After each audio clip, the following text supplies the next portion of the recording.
I'm Maria Menounos, and you're tuned in to AfterBuzz TV, the ESPN of TV talk. Now, let the buzz begin. The last NXT after show of the month of April, and things are breaking down, or are they building up? I'm not quite sure where we're going, but we're breaking down all the matches and all that stuff today. Hello everyone, my name is Flobo, Boyce, and I'm so glad I'm in your life on your second screens. NXT comes to us once again from the Performance Center, and we're going to be talking about all the matches and our storyline developments. We got to introduce our all-star panel. First up, I got to give this person a little bit of respect, because he came in and hosted the Monday Night Raw after show this week. Give it up for the co-founder or the founder of Real Talker, Jim Alexander. There's no one else founding it besides me. I am a Real Talker right now. I did host Monday. It was a hell of a show for those of you who didn't tune in. A lot more to talk about tonight on NXT, and I'm looking forward to looming on here. No. Yes, I felt too. The person who was totally unnerved and kind of worried about it is, can I say this as well? I do every single week. She is actually Emmy nominated. Give it up for the Championship Wrestling from Arizona correspondent, Emily May. I'm happy to be here. I'm good. It's Wednesday. We're getting through the week. We have more wrestling to talk about. It's awesome. And speaking of wrestling, here's somebody who's also a pro wrestler and a comedian, which means he elected both to fall on his head and to get booed possibly. Give it up for Humza Khan, everybody. Man, thank you guys for having me back here again. I'm excited to talk about NXT. NXT is bringing excitement and new stuff left and right. So I want to hear what you guys thought about it for real. Yeah, that's right. Overall thoughts. Well, this guy thought, well, it was pretty okay. It was fun. It was a lot of things I liked, some things not so much. And we'll get to every single one of those. What about you? I mean, that's how I felt too. It was one of those things where it was like, they tried so many new things and I was giving it an opportunity. I watched with an open mind. I don't know if I liked it that much, but I really was waiting to see what you guys had to say. Yeah, Emily? I mean, She's in shock. I am in shock. Over the show tonight. No, I loved tonight's show. I feel like they tried something new. They tried fun things. They were they seemed to balance the matches versus the tournament and kind of created some new storylines. And I thoroughly enjoyed it. I feel like it was super fun tonight. It was a little more lighthearted. Yeah. Cool. And King Alexander. Well, I thought it was a good transitional show because I think it's all setting up to next week with all the major matches scheduled for next week that they were really promoting this week. But I thought it was a solid show. You had some teases for next week. You had some solid. Tonight was that interim cruiserweight tournament rolls on. Isaiah Swerve Scott taking on El Hijo del Fantasma, which you know what? This is why the match itself was great. Swerve is a star in the making if they gave him the time, I think. But there's something about Hijo, man. I felt like he was a bigger deal in Lucha Underground, and it shouldn't be the case. Humza, I want your opinion about this because it's the same guy, but what difference does a character make? I'm not sure. I think, I mean, you're in WWE. You guys already know that promotion is a little bit more restrictive in what you can or cannot do. From what I've heard from other guys who have been in WWE versus independent, is you get, when you're out there in gorilla position ready to go out, they tell you, don't do this, don't do this, don't do this. So if you're ready and you're prepared to go out there and use a certain moveset, maybe that's throwing him off. I'm kind of glad that Swerve won, though, because I really like him. But just watching them two wrestle, Swerve was obviously out wrestling Phantasma, in my opinion. Yeah. So it, to me, if he would have lost, it would have came off unrealistic. I'm glad he won. I don't know what's missing with this guy. I really can't. I can't explain it. Sure, Emily. Yeah, I mean, it felt like there was I feel like Phantasma was trying to catch up the whole time. That he was trying to find his groove in reaction to Swerve's kind of offense and his moves, and so I felt like there was moments of trying. Because he comes from a more lucha style, that it was trying to fit in with what Swerve could do, and they were still. It just seemed like they were might have been out of sync a little bit. Now, Jim. Yeah. Well, he was out of sync. Yeah, he was out of sync and behind because he's old, and it shows in the ring. He's what you would see. He's an old Sin Cara, at least the first Sin Cara who actually could do high flying moves, not the fatter one. the second one. But the first one, this is the old version of that. So like we've seen Sin Cara, that didn't work in any version, and this is not going to work. And I'm glad that Swerve got a win because he at least has some potential, and the guy can work in a ring. And I think this guy is an old version of Sin Cara that's way behind his time. So maybe in Lucha Underground he can cut it when the 12 people watch it there, but not in NXT. So this guy's run is ending real quick before he even started. So let me ask you that, Jim. We always talk about Swerve and how cool he is, but I mean, I guess he's not been given the ball. Why is that?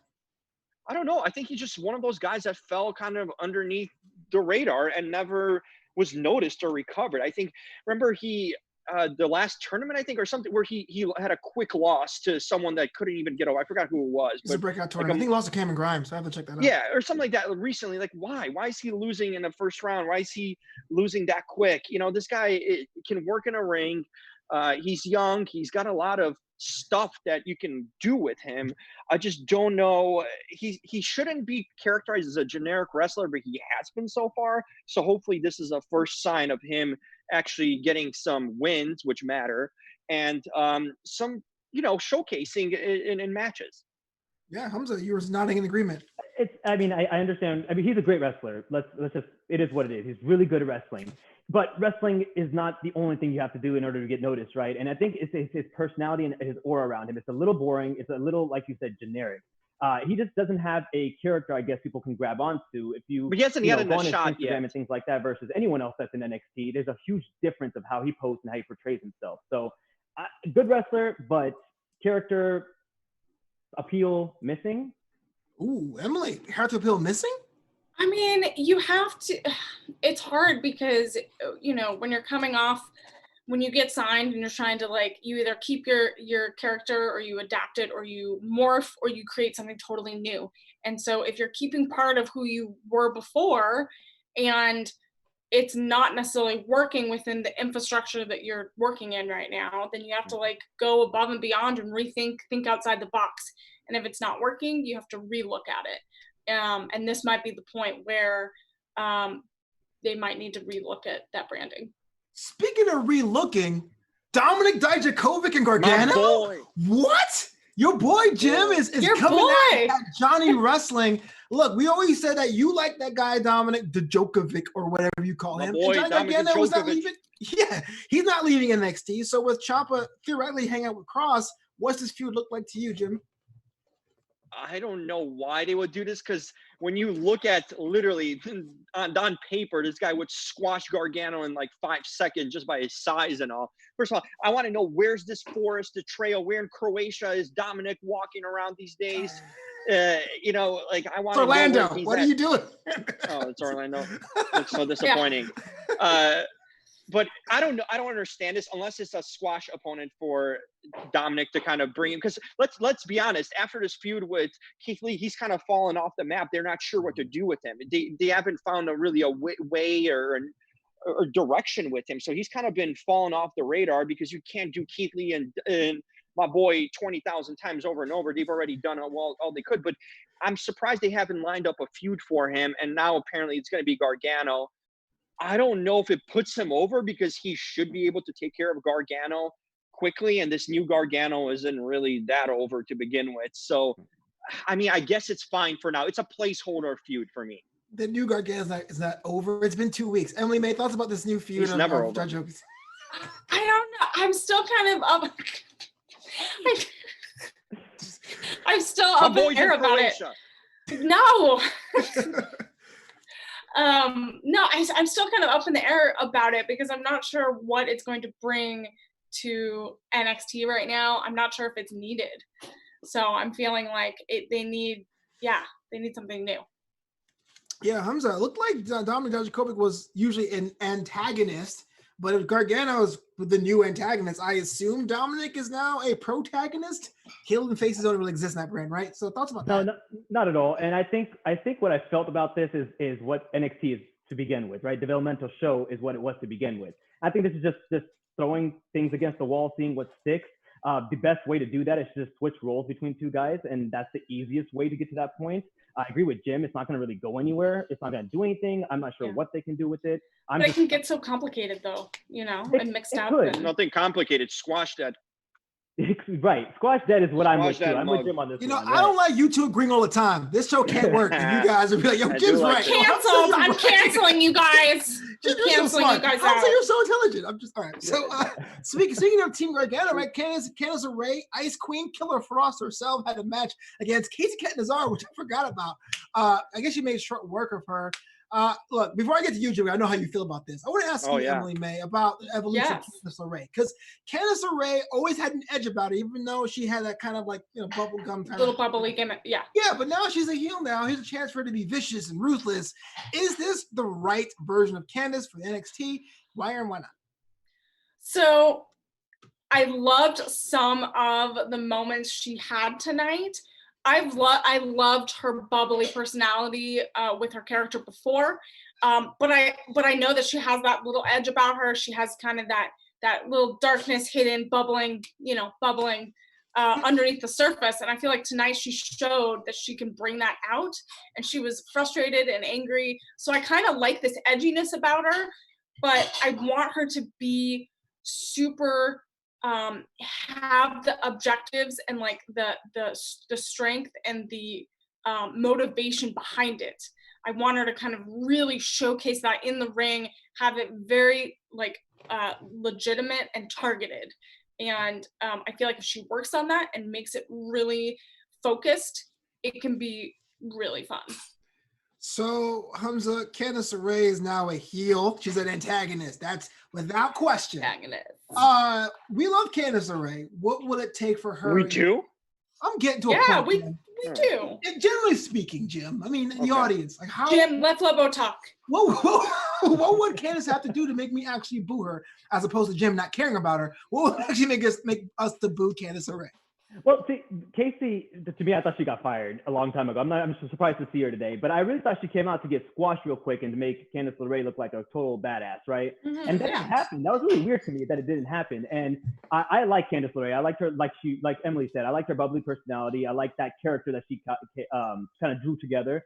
The antagonist now, or the heel, whatever you want to call it, I like to see what she would do with it. I just don't think the booking of this match was very, very well done. I think she should just killed Casey and kept moving forward. Her finisher was nice though. I like the way the stomp looked, but you know, they could have just ended it real quickly and it would have done a much better job than what it did. All right, Jim. It's open. No, first of all, Humza, no one's killing Casey. She might be appearing in a King's Court, so no, we do not wish anything like that to her. Okay? Spoiler. She's alive and well. Okay, that's a treat for you coming up. As far as Candice, like I said, first of all, I'm bothered by the hair color. I wanted her to go jet black hair. It would have given you the sensibility of a straight up heel. I don't know what this whole, like you said, Killer Frost means or looks like. This isn't a comic book, and it just isn't a look of a heel. It's just someone that's trying to be cool and hip.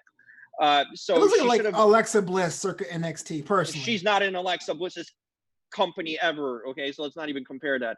But as far as this whole thing with this told me tonight that Johnny Gargano is finally found his niche. He's the perfect valet or manager, whatever you want to call him, to Candice LeRae. This is his role going forward. I think Johnny Gargano could actually do well in this role, putting over Candice, being there by her side, cheering her on, being kind of the Robert Stone to Candice LeRae in that sense. So I think I like where this is going. He's a former NXT champion, Jim. He just wanted to be a valet overnight. Like, yeah, this is a good role for him.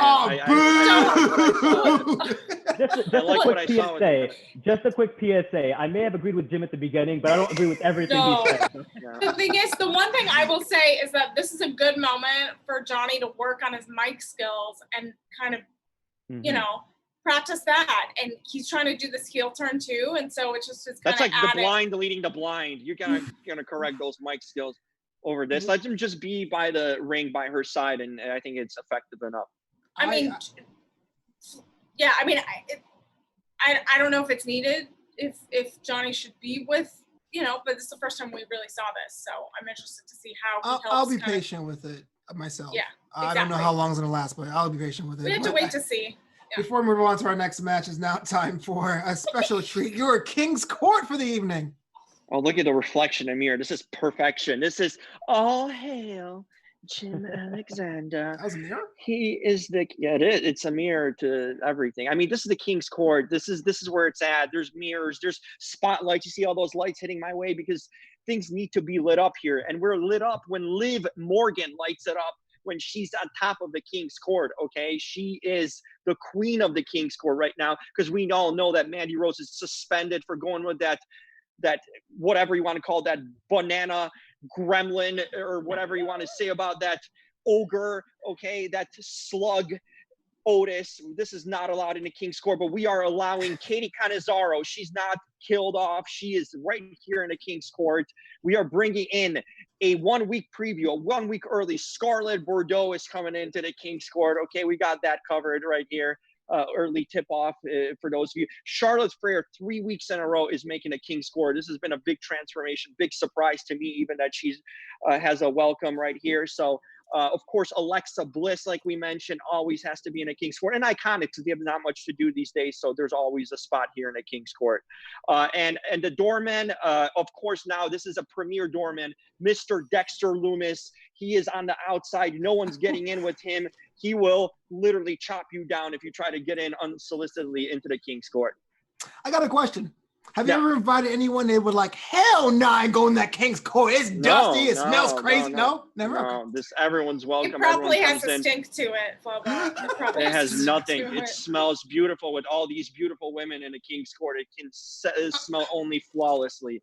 Okay, so you know what didn't have any women? The Newly Bro show that happened with Timothy Thatcher and Matt Riddle, which at first was really a bold decision, I thought, because an onstage sketch is definitely Raw SmackDown. I don't think we see much of that on NXT. I was kind of worried. I was about to be like, ugh, it's become the other two brands, but it actually made sense at the end of it, and I was all about it. Emily May, thoughts about the Newly Bro show?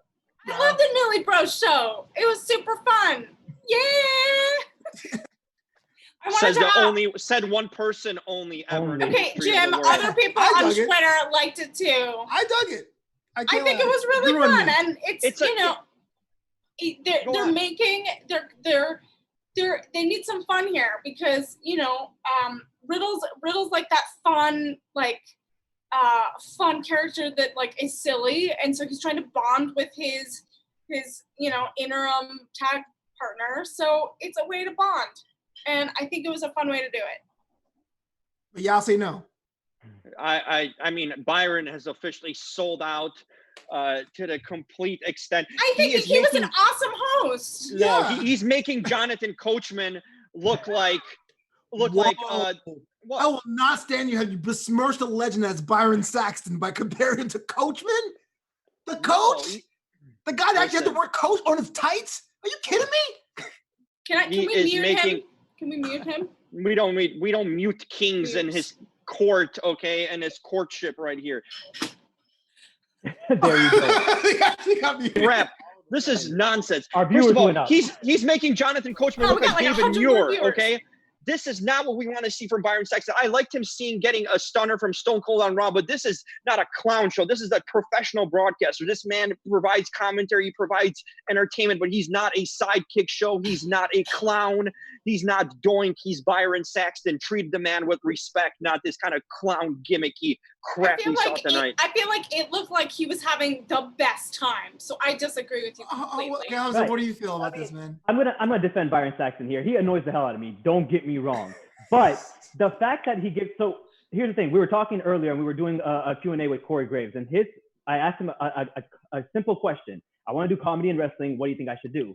And he said, you should go in there knowing how to wrestle, and that's it. And then what they give you, you make the most of it. And I think Byron Saxton did that. He took what they gave him and he made the most of it. And that's the only way to get yourself back on TV over and over again. I understand why the segment was there, because it was going to be introducing the two tag teams together, making them come off as like a unit. It would have been better with Pete Dunne. It's for me overall, but I don't think Byron was as bad as Coach, because Byron actually knows how to wrestle. Yes, it has better theme music. So what about Imperium? Imperium is still in the background, I guess half of them, looking for the tag team championships. With Pete Dunne still in England for, I guess, an indefinite amount of time, what was going on? I mean, is it right to still have this advance forward, or should they take a step back and try to build Thatcher up? I think they should build Thatcher up a little bit more.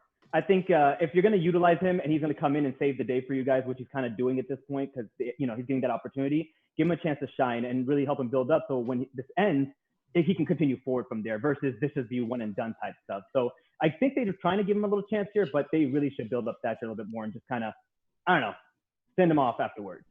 Yeah, Jim, I want your opinion about this. I know you're a no-nonsense guy. I mean, are you a fan of Yeah, I'm a Thatcher? Do no-nonsense. you think it works with Imperium? I mean, is there a way to have him in that Pete Dunne slot, being the straight man? I mean, if you want to keep it alive in some way, sure, you keep it rolling. But what's next? I mean, because you don't have half of the actual tag team member who's gone, and we don't know how long. Is this going to be a blindsided transition to a full-time tag team, and somehow we're going to have Pete Dunne be forgotten and sort of stripped of being the tag team champion? Like, this is a angle that's kind of being built week to week because you just don't know the status of him. I kind of like him. They're more, listen, Thatcher, he's not as good as Riddle. I think when you put Pete Dunne, they're both on the same level. Him and Riddle, I think they're both different personalities, but they're on the same level. Here is we have a guy that's way better, you know, is the star of the group versus the guy that's kind of the one that we don't know much about, that needs a lot of building to get to that level. So it's a different mood to this tag team. But you kind of do what you do. I just don't think they should be in like these goofy, gimmicky things like that. Because we haven't seen them wrestle in a while too. I mean, besides last week, you had the attacking, but like consistently, they need to, you know, defend those titles consistently, not once in a blue moon, even though they have a new team, sort of, to say. Yeah, Emily, thoughts about it? I mean, again, I agree with you, Flobo, that we need more time to kind of figure out what this tag team's going to do and how they are going to work together, because you can't just throw everyone. You're not going to get the hitting lightning in a bottle again. So like trying to find, you know, the chemistry all over again, you can't force it. So yeah, I feel like we just need to wait and see and kind of play it out. But that's the way you build up the story, right? Like you keep doing these kind of things and put them in different scenarios where it fits. I think that, I mean, they're trying to do different things to just see what's going to work out. And that's the way you progress the story forward. So, I mean, we got to be a little bit patient, just like with Gargano, and just see where it goes. Exactly. And it's a good opportunity for Thatcher to really kind of showcase what he can do. You know, he's newer. And so this is, you know, this is a great opportunity for him. So he's going to try anything and do anything. And so we just have to be like excited to see what happens next. Well, he better, because he's from bar wrestling and you don't want to return there. Bars are closed.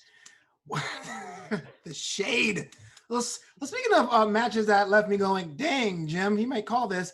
Mia Yim has a first crack at Charlotte Flair non-title affair. Gotta make that clear. I guess people try to hit me up in the chat being like, you know, Flobo, the match wasn't for the title. Like I would know, like, I didn't know that. Like, I don't want to. Anyway, so Mia Yim, Charlotte Flair, Mia Yim taps Colleen to Charlotte Flair. Io Shirai has the title shot next week. The NXT Women's Division, I have my own thoughts about this, but I don't like to rage when I moderate. So I'm going to ask you first there, Emily May. Last week we said, Mia Yim, we don't really know the match. Are your fears confirmed, or is there some upside here?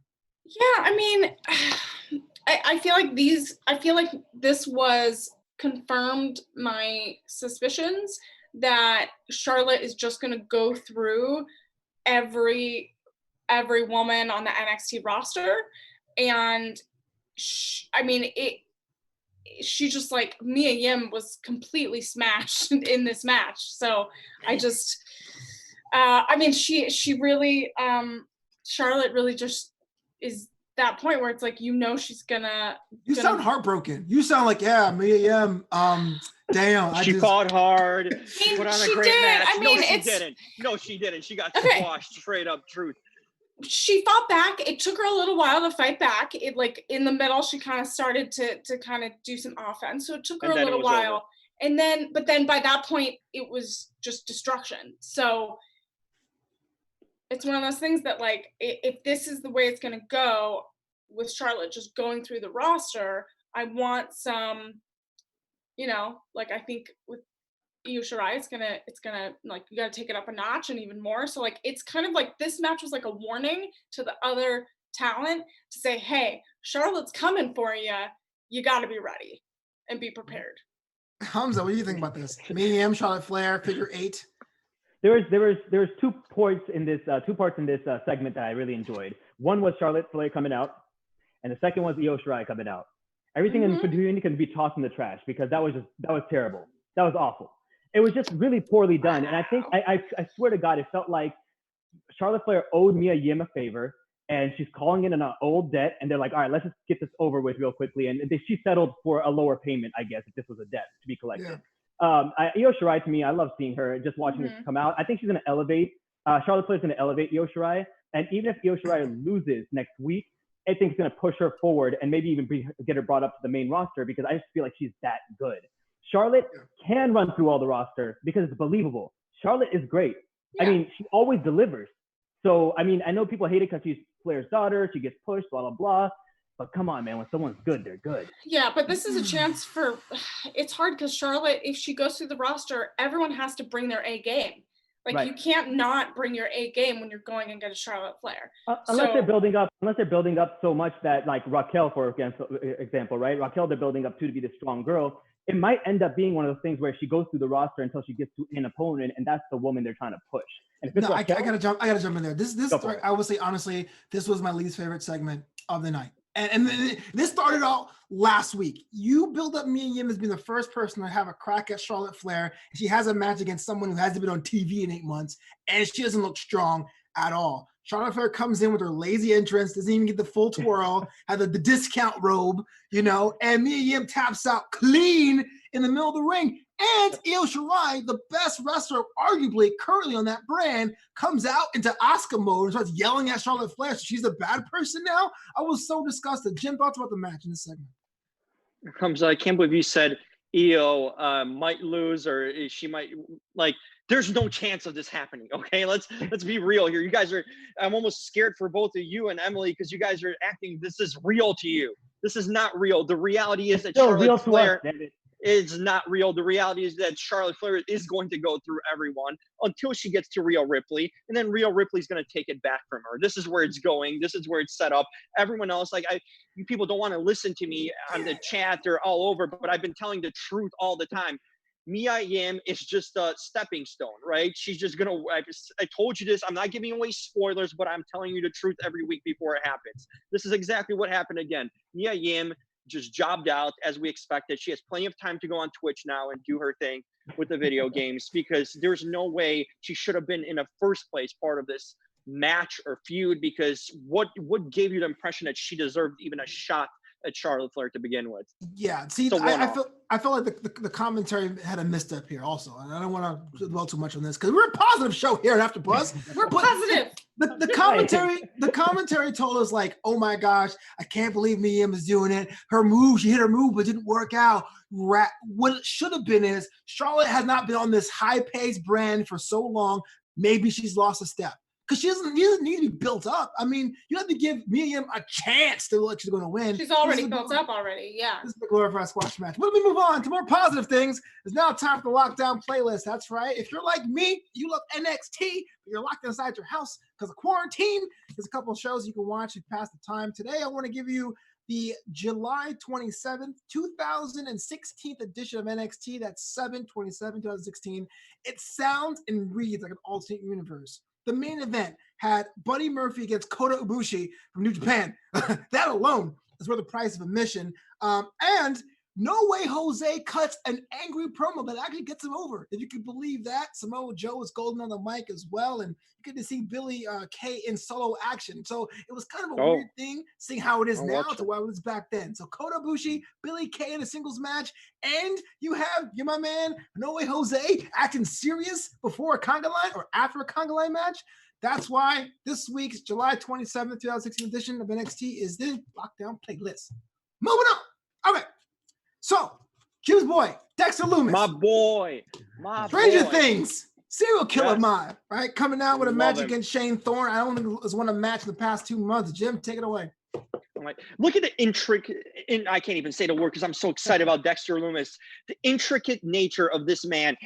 Everything is a stylized, choreographic version of like a dance in a ring with him. Yes, it is. Not the other graphic. But the thing with this man, the way he even pins you and the way he holds your head and looks into you, this man is so polished for a newbie, in a sense, a rookie on this brand. I can't be more impressed. He goes over like he should again. Every week, he just brings in a character that you buy into immediately. You don't have to sell it on it. He doesn't have to talk. Even this is a guy that proves that you don't need to talk to get yourself over if you're that damn good and knowing your character, knowing your gimmick, and knowing how to live it. He's living it as soon as he comes down the ramp until they cut the scenes. The guy is a walking literal character, a movie character on this brand, and I love what's in store with him. I see him and my boy main eventing a title match down the road. I couldn't be more impressed with Mr. Lumis. Hold on, Jim. Before I ask the other panelists, it's a question I asked you not last Monday before. Yeah. How can you be over with no crowd? Like, at what point do you realize someone is over when there's no response from a crowd? He's got me popping at home, man. I'm working out. Like, he's over. Here's the thing. You know when someone's a star and not. It's just simple as that. You can see someone. We're talking about guys like, Swerve. Oh, does he have a character? We're looking for characters for Ricochet and Raw. This guy comes out. He owns it. He lives it. He doesn't have to talk. You know what he is. You understand his character. And he lets you in on it because he's the second. I'm telling you, character-wise, he's the second best to Bray Wyatt right now in all of WWE. When we're talking about intricacies of a character and living out a character in a ring, I think that's how good he is. And he doesn't need the crowd approval because a character like this is just a living in a moment character. So you don't need any applause for that. It's like, it's a movie character that's part of this wrestling universe. So you don't need the crowd to react to him in any way because he doesn't need that. That's not what his character is based on. Sure. Humza, are you over when you're by yourself? No, I mean, the lack of crowd is why I think Jim's liking it, because of that eerie silence and stuff makes it look a little bit more creepy. Everyone knows that if he was in the arena with the crowd and he was standing there looking the way he did the first night, you would hear nothing but like boos or we want beach ball or some kind of chant like that would throw him off or make it look goofy as hell. It's really he will cut you for that. He can cut me all he wants to, as long as he can cut a promo. That's all we care about, right? So I mean, he's cool. I like him for what he is. I think he only works because there is no crowd, Jim. I don't think if a crowd was there, we would work that well. I call my boy Dominic. I'm calling him. Let's talk about it in a few months. You'll see. I do like him, Jim. I'm just saying. Emily, what do you think? Yeah, I mean, I feel like he has a good moveset. I feel like he's really dominant and just dynamite in the ring. I'm still trying to get behind this Wednesday nights looming thing. I feel like he is a little creepy. He has that like serial killer vibe behind him. And I'm interested. I really want to know because I don't pop as much without the audience. I'm not feeling it. Like, I know he has that very, like, he doesn't blink. He has that really creepy stare that really kind of drags you. Jim, stop it. Drags you into. That is kind of weird. Yes. Yeah. Oh my God! I didn't blink for like a minute. Awesome. What's happening? And so he really has that going for him, and he just has a presence about him. But what I'm intrigued about is to see how he takes that and ups it with an audience. And I think, to his credit, I feel like it is really great that he could capture an audience and get people talking about him online without anyone there. That he's just focusing on the moment in the ring and before he gets in the ring. That really. Humza, let me ask you something about this. Ready. Yeah. Does his moveset remind you of old school early day Goldust? Because I feel like he's got a lot of moves he's taken from Goldust. Yeah, we saw some of it tonight. That's actually a good call, especially the way he strikes and his little glove and everything is very similar. Uppercuts, spine buster. I felt like he had a lot of Goldust in him. Mm-hmm. You're right about that. That was a good call. Look, I like Dexter, but it's interesting how you're just like, yeah, man, Johnny Gargano, he's not over. But Lumis, over after 2 weeks. This guy's going to he still needs time now. He still needs time. Johnny Gargano wishes he had a career like Lumis. Okay, you're drunk. All right, moving. All right, drink your beer. Exactly. I'm drinking energy, man. Yeah, he's a high on life. So moving on, we have Tony Nese and Drake Maverick. Drake Maverick's redemption story rolls on, and he gets a win. Yes, I won a match as a wrestler, but that's actually my job. Humza! Man, I was excited about it. I was excited about Drake winning. I don't know what it is. He's like, I don't even think he's that good. But something about him makes me want him to win. Maybe because I'm a short guy too, and I just want the short guys to win. But his little victory was kind of nice overall. Also, funny note, I actually done my research better. I realized what this tournament was when this match happened. Because my mindset went, wait, didn't he lose last week? And then I realized, oh yeah, it's the 2 out of 3. Right. It's the round robin kind of thing. Yeah. Right. So I'm starting to understand it now. So good for him. I kind of don't like the fact that he used that crying storyline because we were all kind of emotional over it as a way to get people behind him. But I want to see him do a little bit better than he's been doing recently. Oh, fair enough. Emily, Yeah. May, I mean, look, it's a round robin tournament. He gets one more guaranteed match.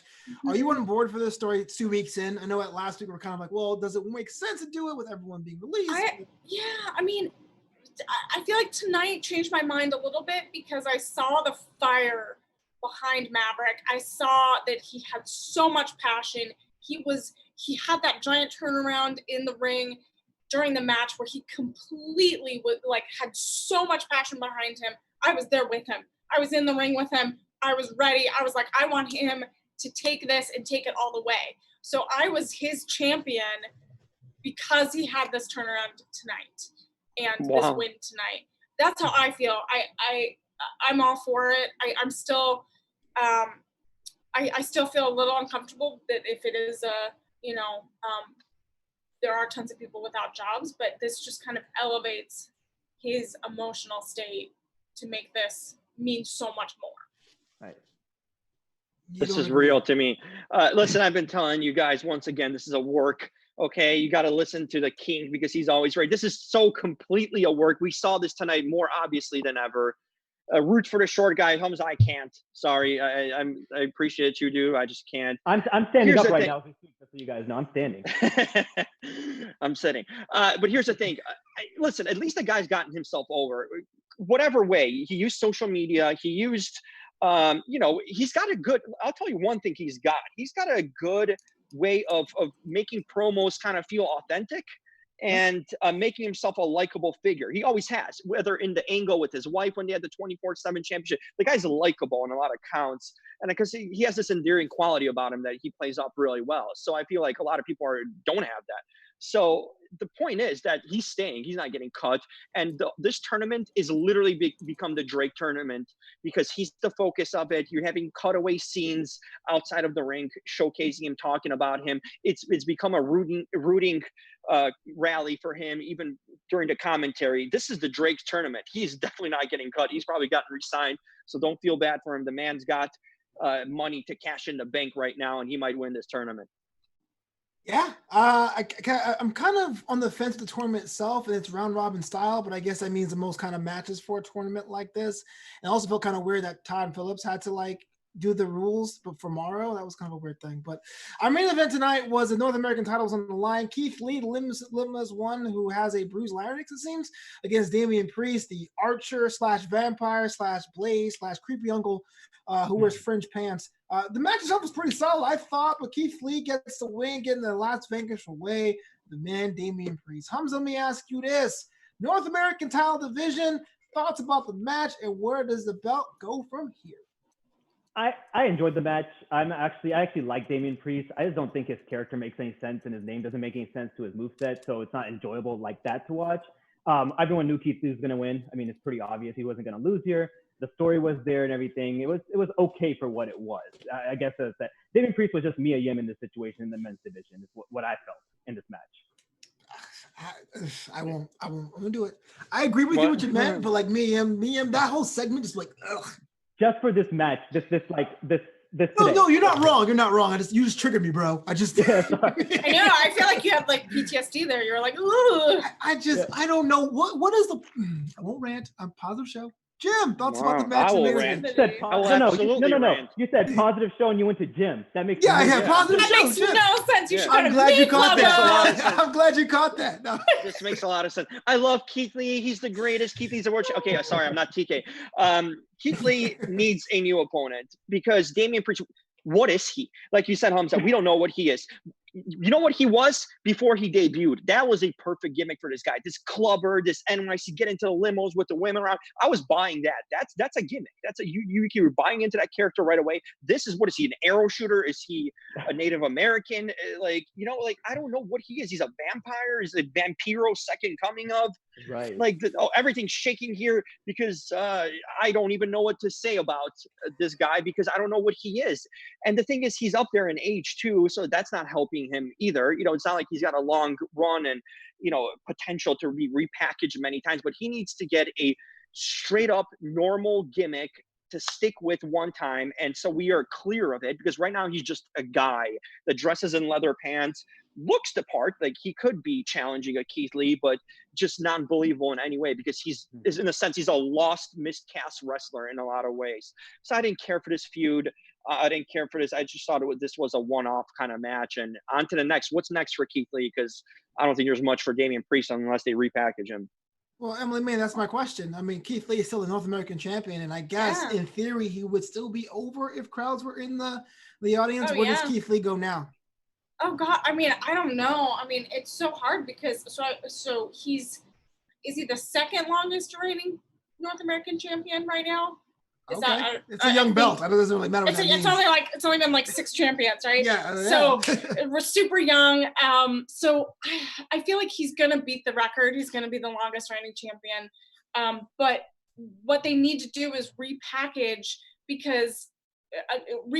who his opponents are gonna be, and figure out, what that next story is gonna be. Because right now there's nothing there right now. Here's a question. I got a question for all of you.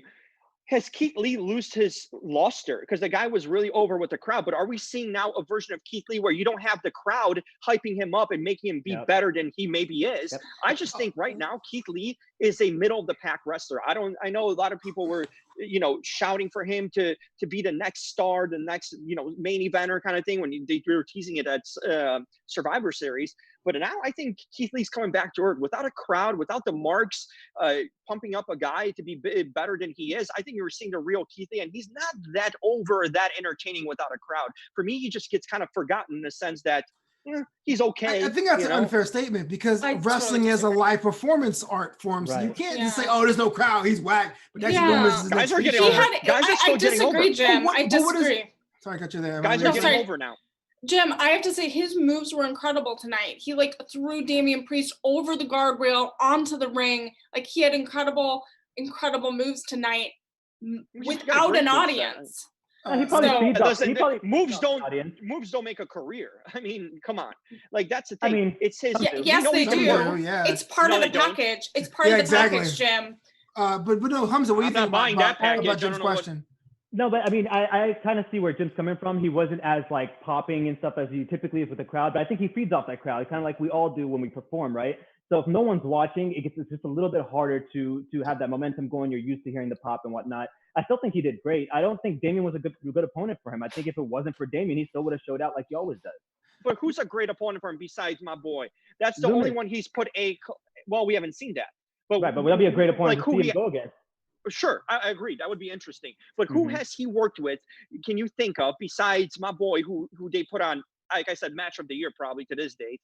I think, and they work together great. Who has he really made a star? Who has he made look like $1 million? Where does he fit into a feud with? I can't think of many people. More of a main event player. He's more of a main roster player than he is NXT. So here's the thing, Jim. I agree with you on the fact that yes, Keith Lee has lost his luster, but only if you admit that everyone's lost their luster because of the environment. Like, you can't. Sure, but the great ones make it still work. Okay, the great ones make it work. Drew McIntyre, has he lost his luster without a crowd? Yes, he has, and I'll tell you why. Yo, Drew McIntyre is a specimen, but the last 2 weeks he walks to the ring and say, "I just want to say thank you for all the fans." No one's in the crowd anymore. He's been pretty lame for the guy. He's amazing. I'll buy a ticket to see him, Jim. I'm not knocking. I'm not saying he's an unregulated guy, but he ain't the same as he was back in January. He was a tour de force back then. He still is. I don't know. Besides the crowd, I think the crowd would even elevate him higher than he is. I think Drew McIntyre would be next level right now if that was the case, if they had a crowd. I just don't see the same thing with Keith Lee. Well, hey, guys in the chat, let me know what you think. You're actually out of time here in the NXT After Show. Thank you so much for listening, and make sure you follow AfterBuzz TV Wrestling and Sports whenever you have to get the chance. Humza, where can the world find you online and get your merch, apparently? There you go, right there. Hey, Humza_Mania. YouTube, lift it up. Twitter's mirrored. I should have mirrored it the other way. YouTube, Twitter, Instagram, Humza_Mania, Humza_Mania. Brother. Emily May. Awesome. So you can find me on all social media platforms at Emily May Heller. Check out our Women's Wrestling Weekly interview today with MJ Jenkins. She had an incredible story, incredible interview today. So go check out on AfterBuzz TV's wrestling channels. And you can follow me at the Jim Alexander, realtalker.com, Real Talker on YouTube. Subscribe. I'm following my leader Flobo's idea, and I'm starting a Patreon. So all you nerds, subscribe and come on with it. You need to pay for the King's content now, because this is content that's going to be exclusive to all you marks out there. So make sure to stay tuned. I'll have more details next week.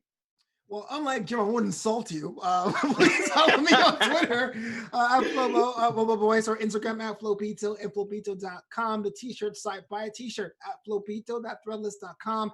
Patreon is live, exclusive content, 2 posts a week with brand new stuff you won't see everywhere else. Patreon.com/Flobo Boyce. But until next time, buzz you later. Our founder, Keven Undergaro, and me, Maria Menounos, would like to thank you for tuning in to AfterBuzz TV. Remember, we're not just the first, we're the biggest in the world, and we're the only destination for all your favorite TV shows. Whatever you crave, we've got it. So go to AfterBuzzTV.com and check out our lineup. Buzz you later. The views expressed herein are those of the hosts only and do not necessarily reflect the views of AfterBuzz TV or its owners or principals.